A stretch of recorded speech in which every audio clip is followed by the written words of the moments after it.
ଶିକ୍ଷଣ ସାମଗ୍ରୀ ଦିବସରେ ମୁଁ ଆମ ବିଦ୍ୟାଳୟର ଶିକ୍ଷକ ଶ୍ରୀ ବିବେକାନନ୍ଦ ଦାସ ତାଙ୍କୁ ଅନୁରୋଧ କରିଛି ସେ ଆଜି କିଛି ମନ୍ତବ୍ୟ ପ୍ରଦାନ କରିବେ।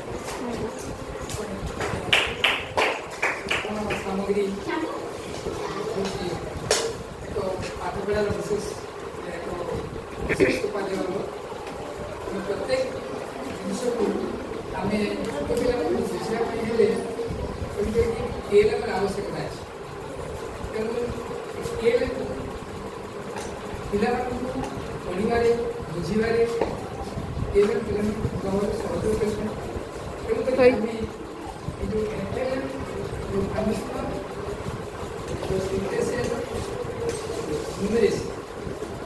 ପ୍ରତ୍ୟେକ ପିଲା ଉଦ୍ଦେଶ୍ୟ ହେଉଛି ଆମର ସାହିତ୍ୟ ଏବଂ ଇଂରେଜ ହେଲା ଭାଷା ଏବଂ ଇଂରେଜ ସଂଖ୍ୟା ଜ୍ଞାନ ଏ ବିଷୟରେ ଛୋଟ ପିଲାମାନେ ଅବଗତ ହେବେ ଏବଂ ସେମାନଙ୍କୁ ସେମାନଙ୍କ ମାଧ୍ୟମରେ କଂକ୍ରିଟ ନଲେଜ ସେମାନଙ୍କୁ ପ୍ରାପ୍ତ।